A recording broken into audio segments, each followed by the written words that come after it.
नमस्कार विद्यार्थी मित्रांनो, बेसिक केमिस्ट्रीचा चॅप्टर 2 मध्ये आता आपण बघणार आहोत करोजन कंट्रोल. मागच्या भागामध्ये आपण बघितलं factors affecting atmospheric corrosion and factors affecting immerse corrosion. आता करोजन कशामुळे होतं, कुठले फॅक्टर्स आहेत ज्याच्यामुळे ते कमी किंवा जास्त होतं हे आपण बघितलं. आता करोजन कंट्रोल कसं करायचं हे आता आपण इकडे बघणार आहोत. There are some methods with the help of which you can control the corrosion. First is modification of environment. Second is use of protective coating.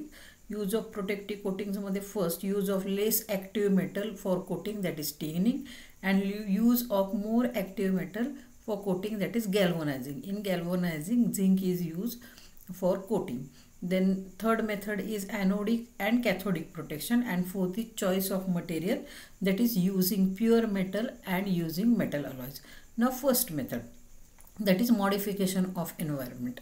The corrosion of environment can be reduced by modifying the environment using these two different ways. First is removal of harmful corrosion stimulants, की ज्याच्यामुळे corrosion होऊ शकतं ते स्टिम्युलंट्सच remove करायचे. And second is use of corrosion inhibitors. These are the two ways for modification of environment. MCQ याच्यावर येऊ शकतो. Different ways for modification of environment, that is removal of corrosion stimulants and corrosion use of corrosion inhibitors. Corrosion stimulants जे आहेत, alkaline neutralization, prevention of corrosion because of acidic environment. It is done by using neutralizers. Which neutralizers are used? Ammonia, lime. These are the neutralizers which are used for prevention of corrosion.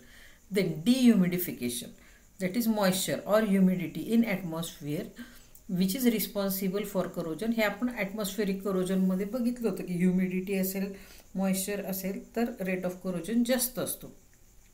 डिह्युमिडिफिकेशनसाठी silica gel वापरलं जातं. Silica gel ते moisture absorb करतं आणि त्याच्यामुळे corrosion resist होऊ शकतं. तर याच्यावर पण MCQ येऊ शकतो. Which of the following material is use in dehumidification असं विचारलं जाऊ शकतं. That is silica gel. न्यूट्रलायझेशनसाठी काय वापरलं जाऊ शकतं? अमोनिया, लाईम असे MCQ येतात. Then next is use of corrosion inhibitors. Corrosion inhibitors, that is the organic or inorganic substance which when added they minimize the corrosion of metal, that is corrosion inhibitors. हे examples MCQ मध्ये खूप वेळा विचारले जातात. Which of the following is anodic inhibitor? Phosphates and chromates. Cathodic inhibitors, amines and urea. Then vapor phase inhibitor is dichlorohexyl ammonium nitrate is vapor phase inhibitor. याच्यावर MCQ असा येऊ शकतो की dichloro hexyl ammonium nitrate is which type of inhibitor? It is vapour phase inhibitor. Now next part is use of protective coatings, की मेटलला protective coating केलं तर त्याचं करोजन होणार नाही. त्याच्यामध्ये फर्स्ट मेथड जी आहे use of less active metal, that is tinning. टीनचं कोटिंग केलं की प्रिव्हेन्शन होतं करोजनपासून. आता याच्यावर पण MCQ येतो. Tinning is more active or less active metal coating, तर ते लेस ॲक्टिव्ह आहे. आणि गॅल्वनायझिंग जे आहे, झिंकचं कोटिंग जे आहे ते मोर ॲक्टिव्हमध्ये जातं. Now first method use of less active metal, that is tinning. आता याच्यामध्ये ह्या प्रोसेसमध्ये tinning it is the process of coating the steel sheet with thin and uniform coat of tin to prevent it from corrosion. असा पण MCQ येतो. The process of coating the steel sheet with tin is known as what? That is tinning. Melting point विचारला जातो टिनचा. It is 232 degrees Celsius. It is less electropositive. हे टायटलमध्ये झालेलं आहे. त्याच्यानंतर पुढे to remove oxide and impurities present on the surface, it is cleaned by first sulfuric acid. Then zinc chloride is used as flux. हे विचारलं जातं खूप वेळा. Which flux is used in tinning process? Zinc chloride is used as flux. Then the steel sheet is passed through molten tin. इथे बघा, इकडे molten tin मधून steel sheet जे आहे ते पास केलेलं आहे. आधी डायल्यूट H2SO4 मधून पास केलं आहे. त्याच्यावर जर ऑक्साईड काही लेअर असेल तर ती रिमूव्ह करण्यासाठी, इम्प्युरिटीज चेक करण्यासाठी त्याच्यानंतर फ्लक्समधून पास केलेलं आहे. त्याच्यानंतर मोल्टन टीनमधून पास केले. मोल्टन टीनमधून पास केल्यानंतर त्याच्यावर टीनचं कोटिंग येणार आहे. त्याच्यानंतर ते पाम ऑइलमधून पास केलेलं आहे to avoid the oxidation of tin. मग त्याच्यानंतर त्याला ऑइलचं कोटिंग झालं. युनिफॉर्म कोटिंग मिळण्यासाठी ते रोलर्समधून पास केलं and finally you will get tin plated sheet. Tinning process is done with this temperature range, that is 250 to 290. ही टेम्परेचर रेंज असते टिनिंग प्रोसेससाठी. अशा पद्धतीने टिनिंग प्रोसेस होते. याच्यामध्ये सगळ्यात महत्त्वाचं म्हणजे ॲडव्हान्टेजेस किंवा ॲप्लिकेशन्स जे असतात ते सगळ्यात महत्त्वाचे आहेत. It is use for storing food stuff. Tin articles किंवा टीन प्लेटेड शीट्स जे आहेत त्याच्यापासून जे आर्टिकल्स तयार केले जातात तर ते फूड स्टफसाठी वापरले जातात. Applications aerospace, automotive, coinage, food service, electrical and electronic equipments, then telecommunication, medical, energy and jewellery. Injections वगैरे हे जे आहे स्टोअर करण्यासाठी किंवा ऑइंटमेंटसाठी वगैरे इकडे टीन आर्टिकल्स जे आहेत ते यूज केले जातात.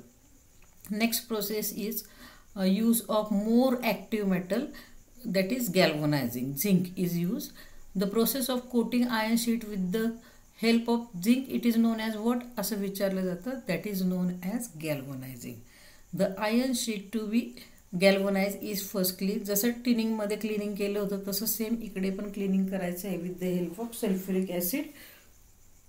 Then clean sheet, iron sheet is pass into the bath. The temperature is 425 to 460 degrees Celsius. This bath is covered with ammonium chloride flux. Ammonium chloride flux जो आहे याच्यावर पण क्वेश्चन विचारला जातो. Which flux is use in galvanizing process, that is ammonium chloride. And the temperature of molten zinc is 425 to 460 degrees Celsius. Then to remove excess of zinc, the sheet is passed through pair of rollers. Then finally the sheet is annealed. Anneal is the heating process. म्हणजे ते sheet परत heat केलं जातं 650 degree सेल्सिअसला, जेणेकरून त्याचं coating जास्त दिवस टिकू शकेल.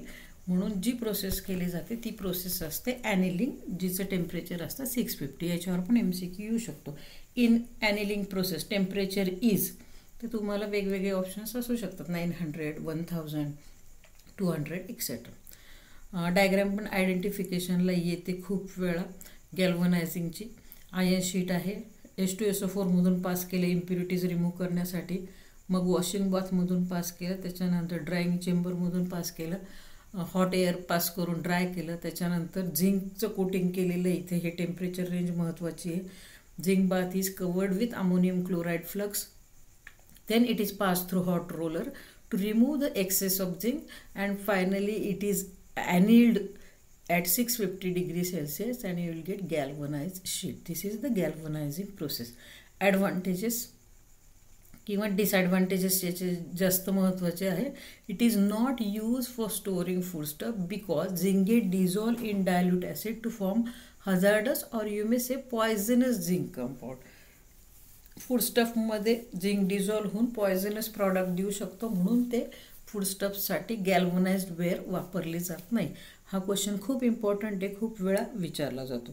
त्याचे applications, galvanized steel frames or rooftops are used for construction, door frames, window frames, bars, household items, buckets, tubes, etc. machine parts, tools, हे जे आहेत हे त्याचे ॲप्लिकेशन्स आहे गॅल्वनाइज्ड वेअरचे. त्याच्यानंतर डिफरन्स बिटवीन गॅल्वनायझिंग अँड टिनिंगमध्ये बघा, इथे जे आहे झिंकचं कोटिंग, इकडे टीनचं कोटिंग आहे. फूड स्टफसाठी हे यूज केले जात नाही, फूड स्टफसाठी हे यूज केले जातात. त्याच्यानंतर zinc protect the metal because it is more electropositive. This is very important and it is less electropositive. It is very important for MCQ. पुढच्या याच्यामध्ये आपण ॲनोडिक आणि कॅथोडिक प्रोटेक्शन बघू. थँक्यू.